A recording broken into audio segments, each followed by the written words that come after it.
राम जय बालाजी। आप सभी का स्वागत है मेरे चैनल स्पेशल टेलर में। तो आप सभी को पता है कि बालाजी से जुड़े ही अहवाल हम आपके समक्ष रजू करते हैं।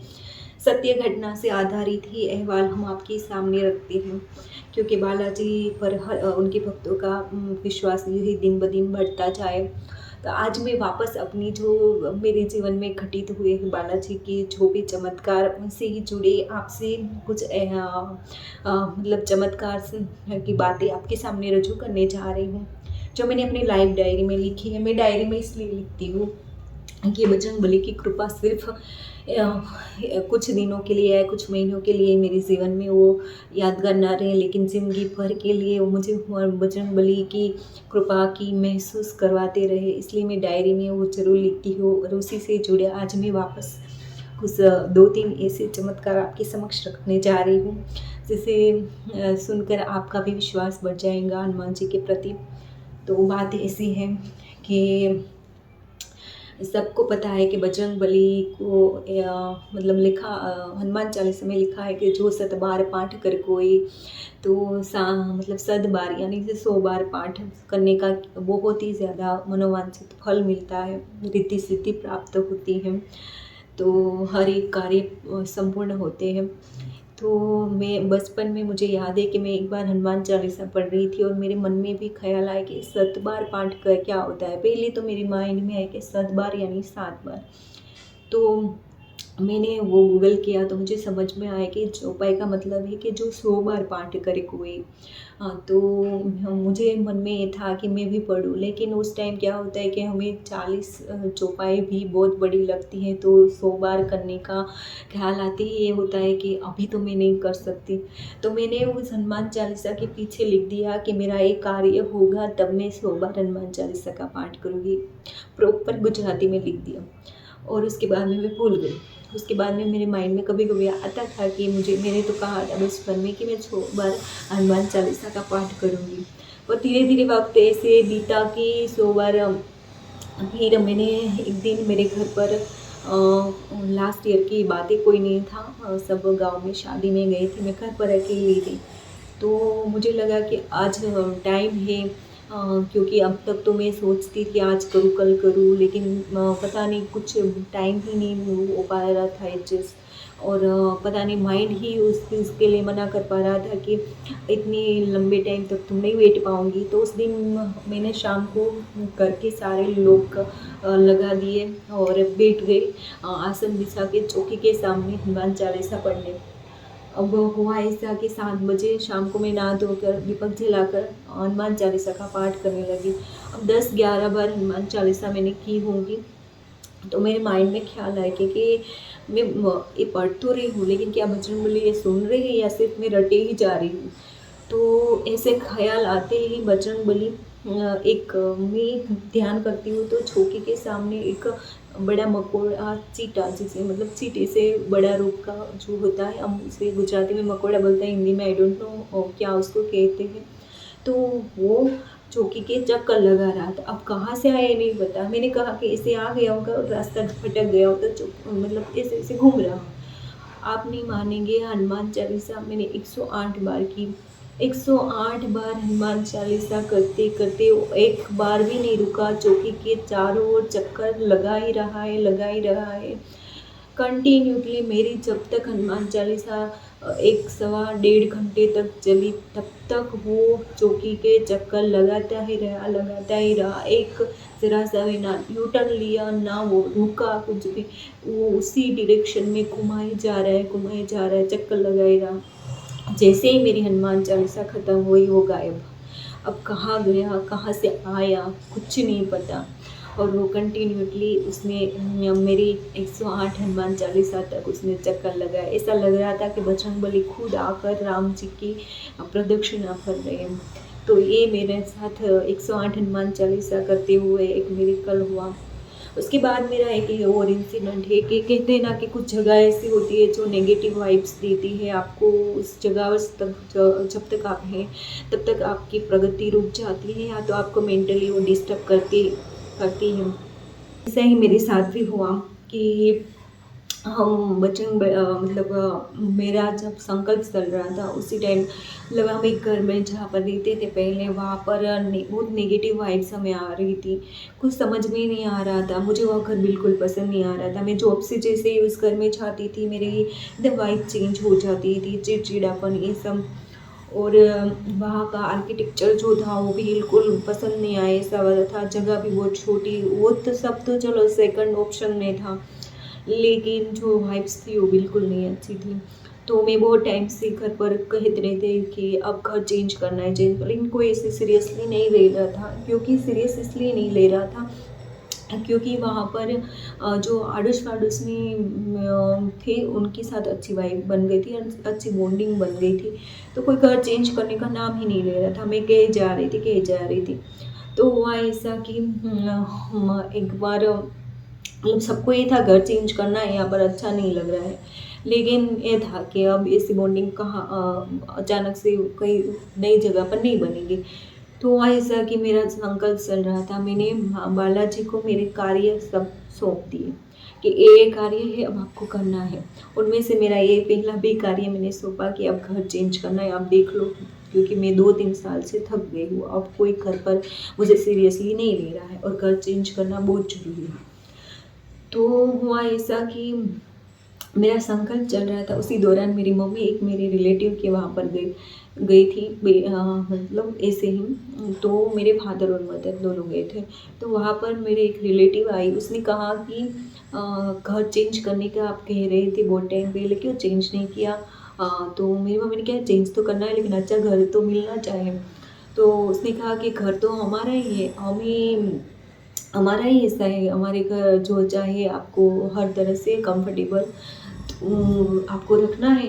तो मेरी मम्मी ने वहाँ पर तो कह दिया हाँ रखना है, लेकिन उनका माइंड से ये था कि नहीं, मेरी यहाँ पर सारी फ्रेंड बन गई है। तो सिर्फ कहने के लिए कह दिया कि उसको पता था मेरा भाई घर चेंज करने का नाम नहीं लेगा। तो मेरी मदर घर पर आकर बताती कि घर चेंज करना है, तो मेरे तो तुरंत ही हाँ बोल दिया कि हाँ देखना है। लेकिन उन सबको हाँ ना करते थे, क्योंकि उनका माइंड ही नहीं बना। 15 दिन से 20 दिन बीत गए। मैंने बजरंगबली को कहा कि अब देखो, घर चेंज करने का आपने सामने से ही मौका दिया, मैंने जैसे ही आपको प्रार्थना की तुरंत ही आपने सुन ली, लेकिन अब ये लोग कुछ कर नहीं रहे, मतलब ये निर्णय पे नहीं आ रहे हैं। तो मैंने जैसे ही प्रार्थना की, दूसरे ही दिन एक ब्राह्मण पंडित, मैं खाना बना रही हूँ, मेरा भाई टीवी देख रहा है, मेरी मम्मी शॉप पर गए हैं कुछ सामान लेने के लिए। एक पंडित जी आते हैं, हैंडीकैप्ड है, हाथ में उसने लकड़ी ली है, क्योंकि एक पग से वो थोड़े से अपाहिज दिख रहे हैं, पूरे वाइट कलर में हैं, बड़ी बड़ी आंखें और लंबा कद है। ब्राह्मण आते हैं और सीताराम सीताराम के जो मेरे घर की दीवार पर सामने ही कष्टभंजन महाराज की जो छवि लगी है, उनके सामने आते हैं, गेट पर खड़े रह के वहाँ पर देख के सीताराम सीताराम बोलते हैं। तो मैं खाना बना रही हूँ, मुझे बहुत मन था कि मैं कह दूँ कि पंडित जी खाना खाने बैठ जाओ, लेकिन मैं बोल नहीं पाई, और मेरे भाई ने कुछ दक्षिणा दे दी। वहाँ से वो पंडित जी निकल गए।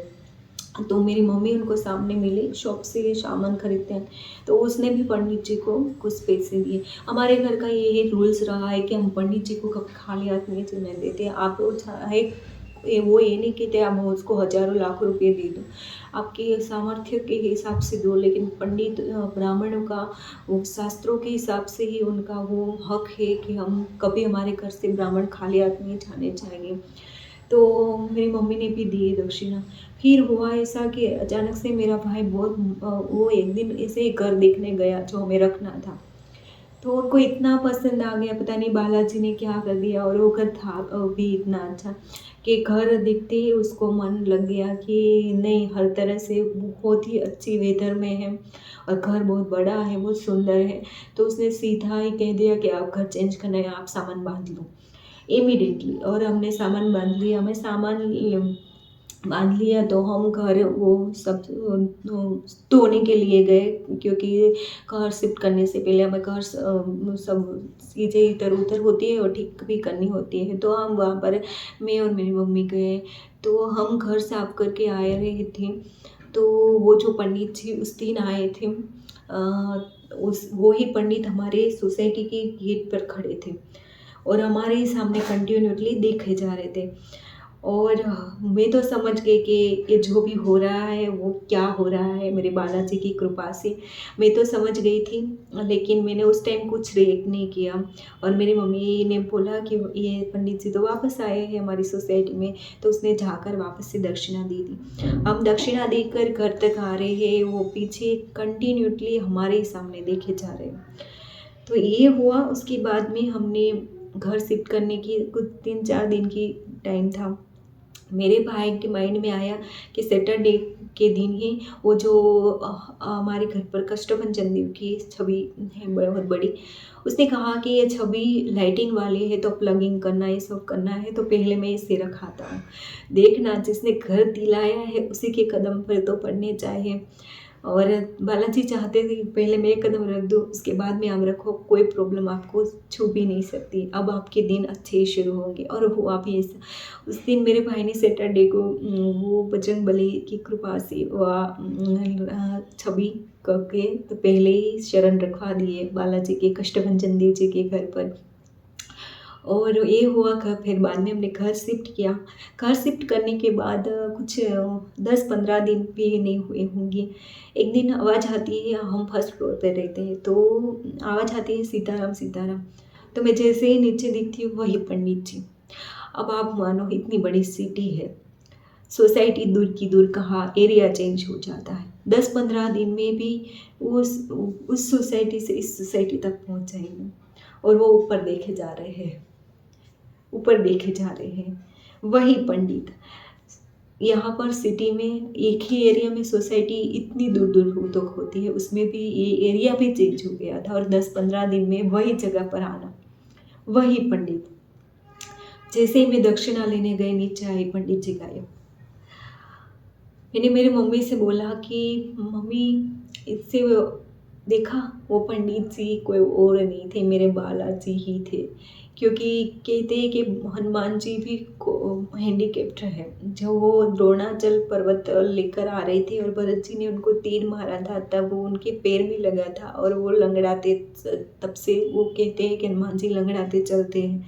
और वो भी इतने, मतलब उनका फेस इतना शाइन मार रहा था, इतना चमकीला उनका आँखें थी और वो चमक दिख रही थी। और वो हैंडीकेप थे और सीताराम सीताराम बोल रहे थे। और वो घर हमें दिला के उनके बाद में कभी नहीं आए। मैंने बहुत इंतज़ार किया कि एक ही महीने में, जब घर लेने के बाद, घर चेंज करने की बात हो रही थी, तब से लेकर घर शिफ्ट कर दिए, एडजस्ट हो गए, तब तक मैं 3 बार दर्शन देकर उनके बाद में वो कभी नहीं आए। ये बात मुझे आज भी इमोशनल करती है कि जब वो घर पर आए थे तो तब उनको दक्षिणा देनी थी, उनको घर पर कदम रखवाने थे, लेकिन जैसे ही मैंने नीचे देखा वो गायब थे। ये चीज़ आज भी मुझे ये कहती है कि बालाजी तेरे कदम कदम पर साथ है। तो ये मेरा इंसिडेंट था, जो मेरे बालाजी मेरे साथ है, वो उनका अनुभव करवाता है। और तीसरा अनुभव ये है कि एक बार मैं और मेरी फ्रेंड एक सिटी में फैक्ट्री में कपड़े लेने के लिए गए थे। दिवाली का टाइम था, तो मैं एक्टिवा चला रही थी, अनजान रास्ता, बिल्कुल भी दूर। और मेरे साथ मेरी फ्रेंड थी, पीछे बैठी थी। दोनों में से किसी को रास्ता नहीं मिल रहा था, हम भटकते जा रहे थे और बहुत दूर निकल गए, एकदम ऑपोजिट, जहाँ जाना था उनके एकदम ऑपोजिट हम निकल गए। तो एक जगह पर हनुमान जी का मंदिर आया और वहाँ पर हमारे पेट ठहर गए कि जैसे बालाजी कह रहे कि अब इनसे आगे मत जाओ, बहुत दूर निकल चुके हो। और वहाँ पर मंदिर के सामने दर्शन करके ही मतलब हम वहाँ से यू टर्न ले लिया। हमारे माइंड में ऐसा तुरंत ही ख्याल आया कि अब ज़्यादा दूर नहीं जाना चाहिए, बहुत दूर निकल चुके हो। तो हमने यू टर्न ले लिया और यू टर्न लेते ही फिर कुछ समझ में नहीं आ रहा था कि हम किस रास्ते पर जाए, वो रास्ता किधर जाता है। तो मैंने हनुमान जी को याद किया कि बजरंगबली आप ही रास्ता दिखा दो। अब हमें तो कुछ नहीं, हमारी बुद्धि तो हमने चला ली, कुछ समझ में नहीं आ रहे। तो बालाजी की कृपा ऐसी हुई कि एक रिक्शा वाला हमारे आगे आया, उसके रिक्शा के पीछे कष्टभंजन देव जी का बहुत बड़ा बैनर लगा था। और कष्टभंजन देव की आंखें, हनुमान जी की आंखें हमें ये कह रही थी कि मेरे पीछे पीछे चलाओ, रास्ता मैं दिखा दूंगा। मैं कुछ भी सोचे बिना मैंने गाड़ी उनके पीछे चला दी। अब वो गाड़ी निकल गई, दूसरी रिक्शा आई, उसके पीछे है कष्टभंजन देव का बैनर, वो निकल गई। बस आई, उसके पीछे कष्टभंजन देव का बैनर, वो निकल गई। फोर व्हील आई, उसके पीछे कष्टभंजन देव का बैनर। ऐसे ऐसे करके करते जहाँ तक हम रास्ते हमारे जाना था वहाँ तक हम पहुँचे, तब तक सिर्फ और सिर्फ कष्टभंजन देव के बैनर वाली गाड़ी हमारे आगे आगे चलते चलते कंटिन्यूसली, जैसे वो हमें रास्ता दिखाते दिखाते ऐसे हाथ पकड़ के चला ही गए, और वहाँ पर तक हमें 5 मिनट में पहुँचा दिया। जो रास्ता हम पौने घंटे से भी ज़्यादा घूम चुके थे, शायद 1 घंटा हो चुका था। वो रास्ता जो हम भटक रहे थे, हमारी बुद्धि से कहते हैं ना, चलते हैं ना, तब तक ही हम रास्ता, हमें नहीं हमारी मंजिल मिलती। जब उनकी हम सरेंडर कर देते हैं और उनको सब कुछ हमारे लाइफ की परिस्थितियाँ सौंप देते हैं ना, तब रास्ता बहुत आसान हो जाता है। तो ये 3 इंसिडेंट जो एक ही महीने के अंदर मेरे साथ घटित हुआ था, वो मैं किसी से मतलब मैं उस टाइम मैंने बालाजी को बहुत शुक्रिया अदा किया। मैं हमेशा ये मानती हूँ कि हम छोटे, कोई इंसान भी हमारी ना कुछ मदद करता है तो हम बहुत ग्रेटिट्यूड रखते हैं। तो ये तो हमारे बालाजी है, हमें हमारे बहुत बड़े बड़े कार्य करते हैं, उनका ग्रेटिट्यूड, उनका शुक्रिया अदा करना हमें ज़िंदगी में कभी नहीं भूलना चाहिए। तो ये थी बजरंगबली से जुड़ी बहुत ही रोचक मेरी अनुभव, जो आज भी मेरे गूज़बम्प्स आ जाते हैं, मेरी आँखों से पानी आ जाता है और मुझे कदम कदम पर ये एहसास दिलाता है कि मेरे बालाजी मेरे साथ हैं। तो आपकी भी भक्ति ऐसे ही बढ़ती रहे और बालाजी की कृपा आप पर भी ऐसे ही होती रहे, ऐसे ही मैं बालाजी के चरणों में प्रार्थना करती हूँ। बस निस्वार्थ और स्नेह और प्रेम सहित भक्ति कीजिए, भाव सहित भक्ति कीजिए, मन पवित्र रखिए। बालाजी सबकी सुनते हैं, ये मैंने अनुभव किया है। तो मेरी इस वीडियो को लाइक करें और कमेंट में जय श्री राम जरूर लिखिए। हम आगे भी मेरे जीवन से जुड़े बहुत सारे ऐसे अहवाल लेकर आएंगे। तब तक के लिए जय श्री राम, जय बालाजी।